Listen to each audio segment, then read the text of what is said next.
Welcome to Revelation Church Online. We pray you'll be blessed and encouraged by today's message. Feel free to hit the red subscribe button and bell icon in the lower right-hand side of your screen to get the latest videos as soon as they're released. Now here's today's word.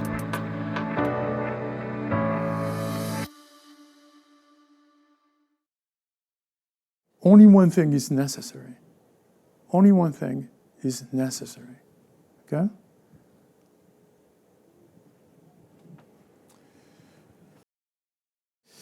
Now, turn with me to the book of Luke chapter 10. Now, as they were traveling along, Jesus entered a village, and a woman named Martha welcomed him into her home. That was nice. You know, she's right there. She had a sister called Mary, who was seated at the Lord's feet, listening to his word. Now, you remember,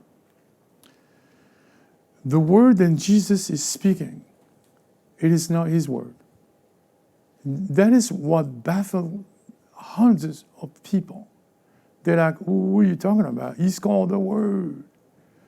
Now, either we follow the doctrines and the understanding of man, or we following the understanding of God. So which one you think we should do this morning? We should follow what God is saying. So, and Jesus Christ said, the word I'm speaking, they're not my words. As I'm speaking, as I hear, I'm speaking about the word. But the word I'm speaking is the word of the Father. See? So once you comprehend that, you understand the mission of Jesus. The Lord as a word, then he hears from the Father. Okay? So, but Martha was distracted with all her preparations. Now, how many of you are distracted today? And I see the heads.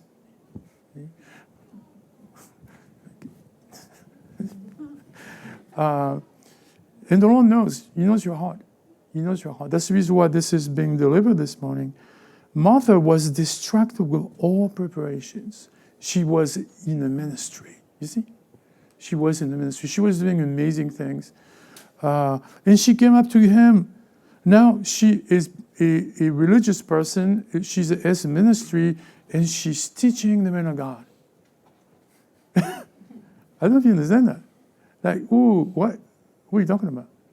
Look, she understands how to correct God. Lord, do you not care that my sister has left me to do all the serving alone? Please, do me a favor, tell her to help me. Whoa. And I'm sure God stand corrected. I'm sure you're like, oh, okay. All right, you, get up.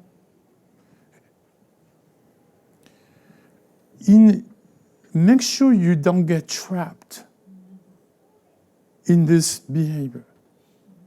Because the second you touch that, what do you think is going to happen to you? You're dying. You're dying. The Lord said, make sure you don't touch that. Remember, I'm focusing on the trees. You know, two trees, one tree of life, the other one, the tree of the knowledge. You know, and we were discussing last night there with Todd. My son is here from Texas, Jesse. So we were, and with Mike, and we were engaged on these deep conversations. And I was telling them, then the two trees were planted. Who planted the two trees? God planted the two trees. So, you see, and someone said to me years ago, a little Jewish boy, friend of the other son, he said, well, you see, it is God's fault because he planted the two trees. Did he not? So, was he right? Yes.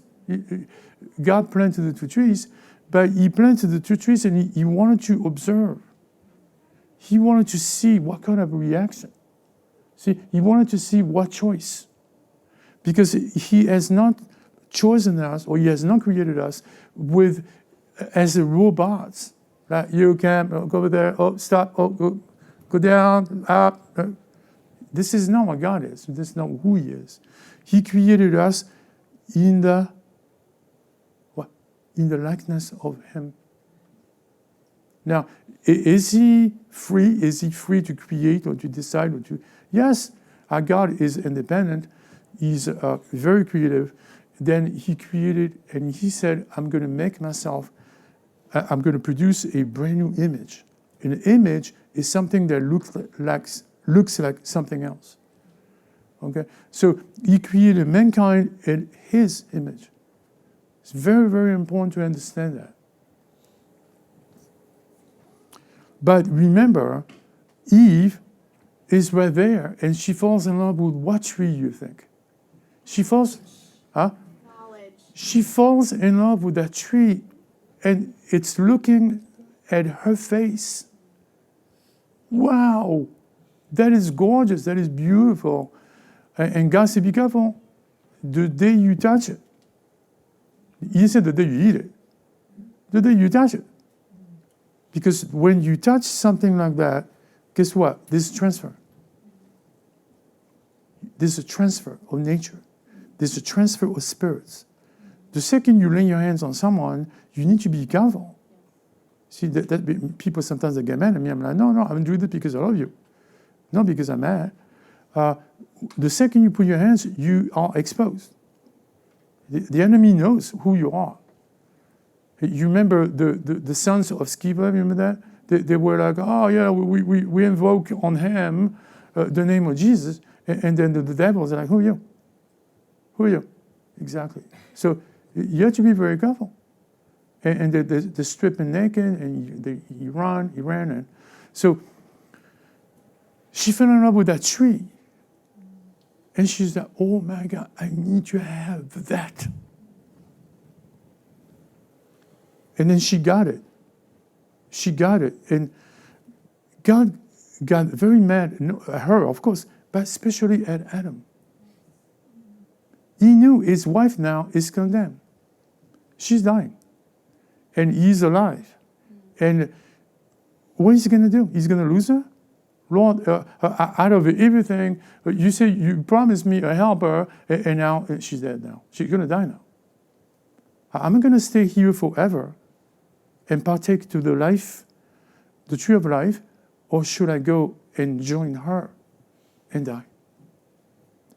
Love is very strong. Carnal love is very strong. And he has chosen the bad part. You see?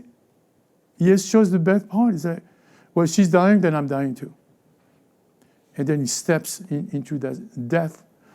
And of course, this is, we need to understand, from a philosophical point, what was that tree of knowledge? Was it an apple? It's not important. There's a tree of knowledge. It represents something. And God didn't want mankind or this lady, he didn't want them to follow and to fall in love with the intellect apart from God. You see? Look today. We have beautiful universities. We have beautiful doctors, beautiful nurses, institutions. You name it. We have it. Talk to someone, I have a problem with money, I have an operation on Tuesday morning there. Oh, sorry about that. I have a problem right here. My doctor told me to take 3 pills and call him, it's a joke. I'm okay. So the knowledge continues. The knowledge is right there. You want knowledge? It's all right there. You can go to many universities and get 10 degrees. If you live in France, you can have 10 degrees for free. For free. And so it's right there for you to grab hold of that knowledge. And it's true for religion. Now, the gospel, then we heard, and you heard me say this last week, the gospel that is being preached these days is an intellectual gospel. It is not a gospel of the heart. It's a gospel of the head. You see? That's the reason why the entire world, like Todd said yesterday so beautifully, he said, that's why we are upside down. That's the reason why people call good evil, evil good, it's a spirit of delusion that is being sent by God to close their eyes. It's the book of Romans, when you see, you're like, whoa, what do you mean a spirit of delusion? So because they rejected God in their attitude, God says, you're not my image anymore. You see? So that's the reason why on that day, he will ask all of us, who are you exactly? And if he doesn't know who you are, he will be, have we ever met? Have we met, the two of us? Who are you? Oh, yeah, we did miracles. In their mind, they do miracles. So Martha was distracted with all preparation. You know, when you're distracted, guess what happened? You cannot focus. And the enemy knows your kid has to be agitated a little bit, maybe two of them or three, and the word goes, bypasses you, and you're not here. It's done on purpose. Okay? It could be a TV, it doesn't, you know. And then she goes and she becomes the corrector of God. That's very, very dangerous. Lord, do you not care about my sister left me? You're talking to Jesus here. Do you think he cares? Does he? You better believe it. You don't even worry, but she left me here alone to do all the serving. And I'm talking to ladies and to men as well. You know, you could be distracted with your man cave. I don't know. You know, tonight I should spend time with. No, I'm going to go with my tools. Yeah, tools are more important than. And this is not condemnation. But the Lord answered and said, Martha, Martha, you are worried and bothered about so many things. Was he right? But only one thing is necessary. For Mary has chosen the good part, which shall not be taken away from her. So Jesus was very impressed with this Mary. She literally came and listened to him. She didn't care about the serving wine and serving falafel, you know, with garlic and onions. And she didn't care. It doesn't mean this parable doesn't mean that Jesus wants us to become cold and calculated and ignore him when he comes. It doesn't mean that. But her emphasis was, I need to serve, and I need to serve now. Whatever that means, I'm going to go and do it. And she thought that she was pleasing God. How many people are like that? How many missionaries? You remember, if someone chooses in his spirit to go to a city, we're going to go over there, we're going to prosper, we're going to make money, we're going to be great, it's going to be warm, it's going to be, whoa. God willing, we'll do this, or we'll do that. A lot of people do that, especially New Yorkers. We love to do that. Well, I'm going to go over there. I'm going to make money there, and then at the third month, I'm going to buy a house, and then I'm going to.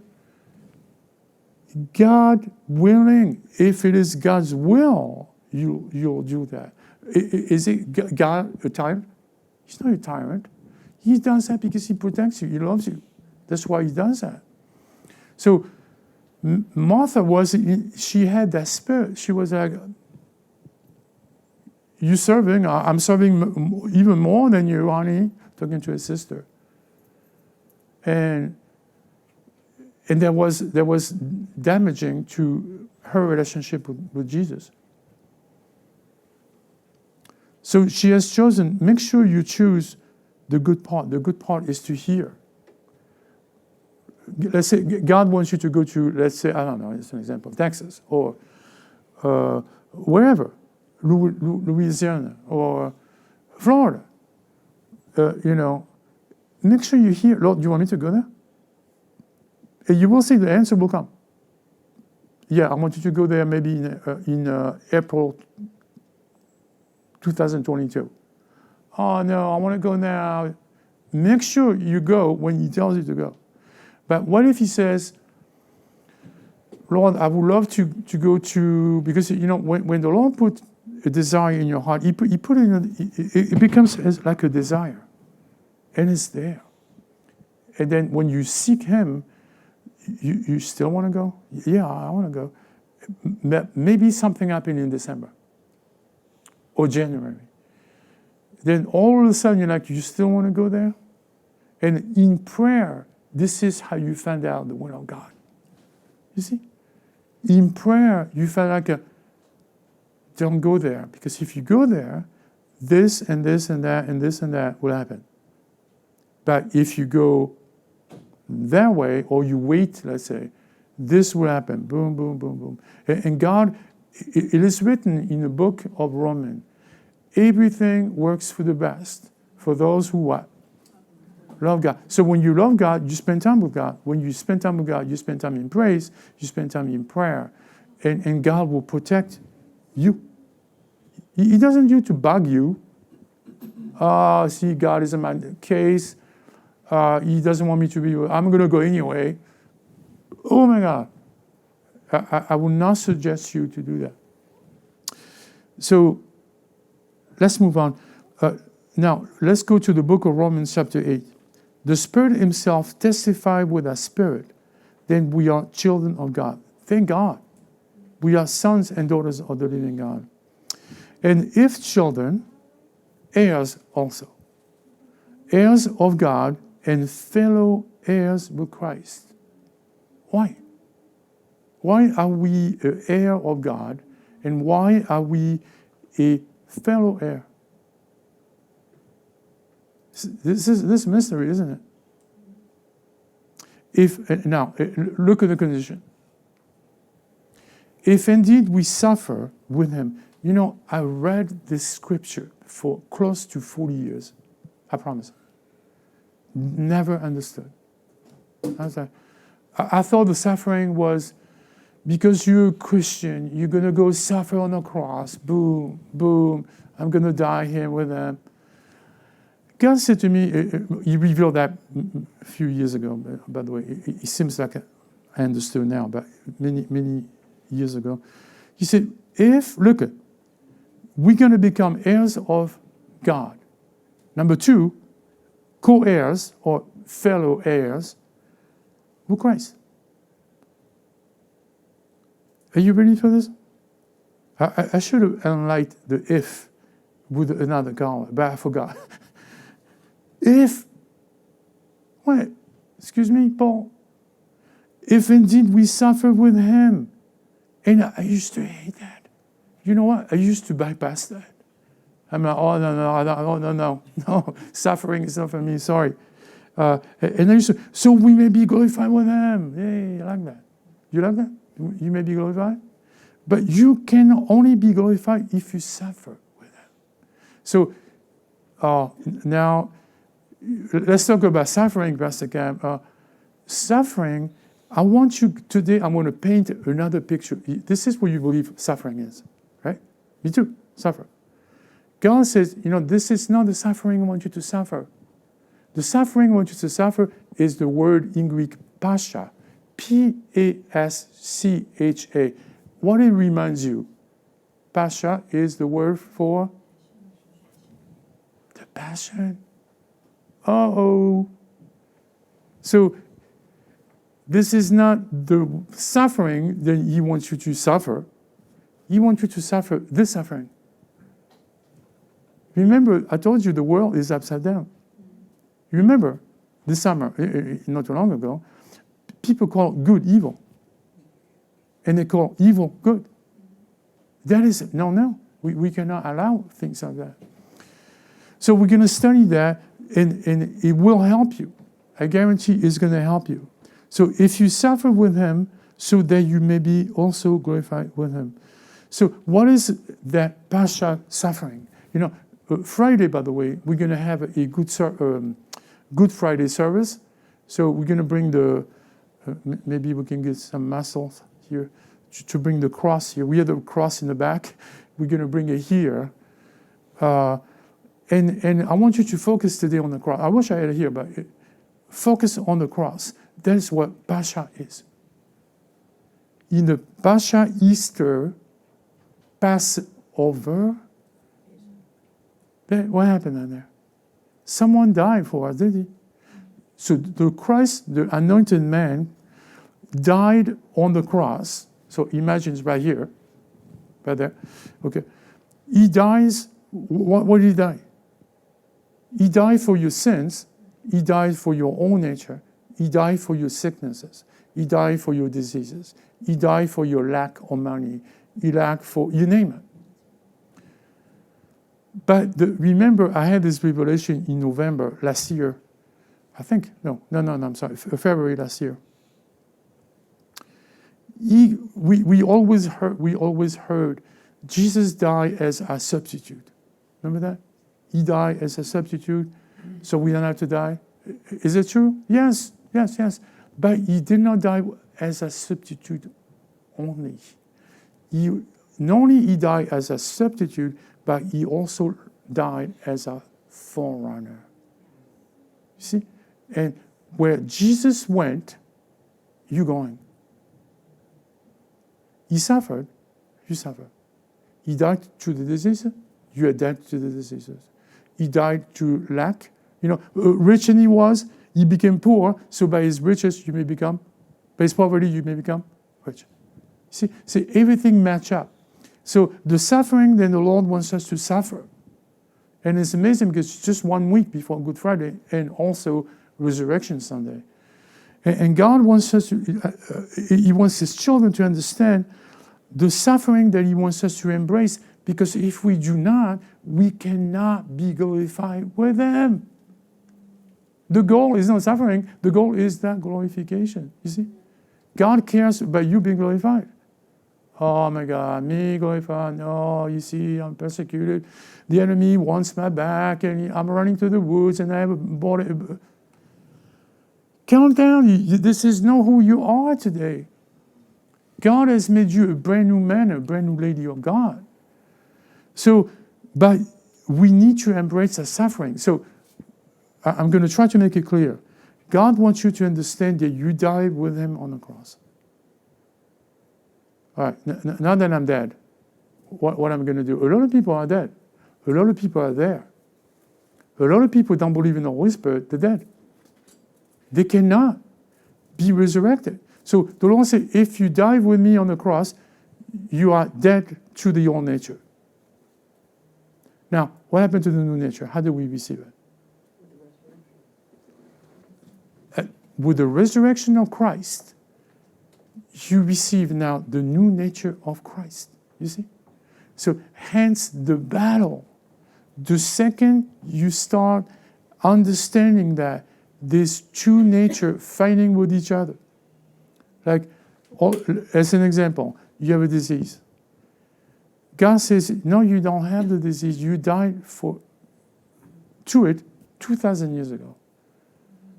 And you're like, Lord, I'm so sorry, but I still have it. Look, it's right here. He said, I understand that, but you need to embrace your suffering. You need to understand that I died on the cross. And by the way, you died with me.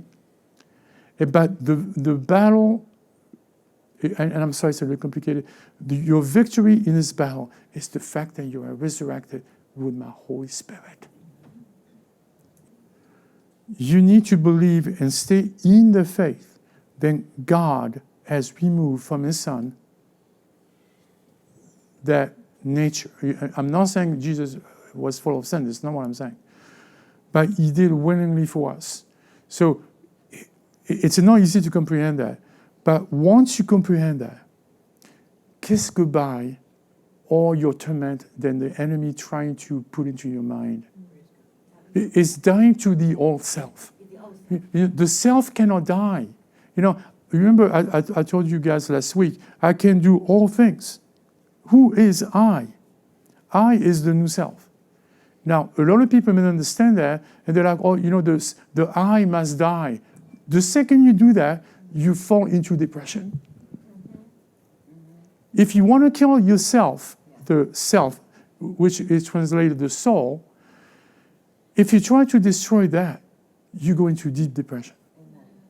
But if you understand that you receive a brand new soul, now you can do all things through Christ who strengthens you. You see? That is the freedom of the cross. And when I say the cross, the resurrection. Because, we cannot focus on the cross. A lot of people focus that. A lot of religion.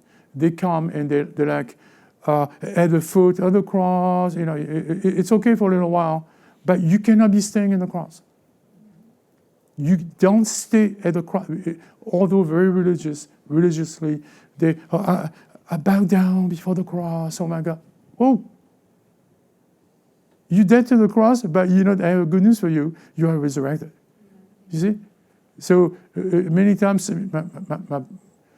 my father-in-law during the Easter or Resurrection Sunday, he's resurrected. Yes, I'm like, Dad. He's resurrected. Of course, he understood that. He's resurrected all the time. Jesus Christ is resurrected. He's not dead. So he doesn't want you to. A lot of people, they become morbid. Oh, you see, my Jesus died. That's the reason why I'm carrying the cross. I'm like, oh my God, what are you doing? So I rather think, instead of going at the cross, I'd rather think we need to go beyond the cross. We need to pass the cross and go on the other side. Now, you're not going to hear this preached much. So let's say this is the cross on the side. God wants you to come to the cross. You die, but you're not done. A lot of people, they're there. Oh, I'm waiting for a resurrection. I'm waiting for a touch from God. Then I'm like, what do you mean? You need to be here and then go on the other side. A lot of people don't make, they don't make the transition. And that was my point of Acts chapter 8. They were only baptized in the name of Christ Jesus. And then when the apostles heard that, they're like, we need to send John and Peter and John. Why? What is it necessary to send them there? They already saved. See, and this is what I believe a lot of congregation, they're missing the Holy Spirit because they stuck at the cross, but they're right there. They're dead. When we baptize people, Pastor Glenn and I, we did it many times, you bury the people under the water, right? You're like this. It's a symbol of purification, as a symbol of death on the cross. A lot of people don't believe in the Holy Spirit. So guess what they are? They're dead. They need to be lifted up from the death of the cross and be embracing the likeness of Christ Jesus. See, they're missing that resurrection. I cannot believe it. People, they will debate me in the face for 5 hours. Oh, no, I see you wrong because you understand, and I know all the arguments. And I'm like, no, you're wrong. You are wrong. Because, you are fighting against the Word of God. If they were in the Lord, you would never have needed the apostles to come 60 miles or 65 miles from Jerusalem to Samaria. Why bother? If you embrace your suffering, I guarantee, He's guaranteed, we will be glorified with Him. You know that what is the glory of God is? I explained many times. Do you remember what I said? What was the glory of God? The glory of God, who wants the glory of God? You guys want work operate, I should say, in a prophetic, in a gift. And do you want that? You need to be glorified for that. You cannot be, oh no, me, I'm nobody, I'm here, whatever. God will be, okay, I have no use of you. Sit down. He's not going to use you. You will be used by God once you receive the glory of God. And let me tell you, when the glory of God comes on you, you can think. You cannot think. You will be right there at the foot of the Master for hours. Do you know, Pastor Gam, it looks like you receive the glory. Well, I had an experience which I cannot share too much, unless he wants me to. But when the glory of God comes, you become a brand new man. Thank you, Lord. Hallelujah. For I consider that the suffering of this present time are not worthy to be compared with the glory that is to be revealed to us. Here comes the glory. See, I forgot the glory here. Should have put it in yellow. See, the glory is coming. God is waiting to put His glory on you. He's waiting. Oh no, see, it's because Pastor Cam doesn't want us to give it. No, that's the opposite. God wants to put His glory. The glory of God is this entity, is this nature, which will make you make exploits. Amen? You've seen it. Some of you touched it here on healing nights. You know, sometimes when we close the door over there, you know, the Lord is like, are you ready? Remember that night when I said, I said, you know, Lord Jesus Christ is here He's coming here with His angels. You know, and a lady was there from Africa, and she said, oh my God, He's right. Jesus is right there. You remember that? Years ago, 2 or 3 years ago. And after that, everything went, you know, I mean, to God all the glory. You know, so, this is the meeting place. This is in a place where you meet with God. And everything becomes open. All of you becomes open. I cannot explain to you. God, when you say, go tell her this, go tell her, blah, blah, blah, give her the name, blah, blah. Oh my God. You know, everything becomes open. I consider the suffering of this present time not worthy. Now, I know I'm going to suffer.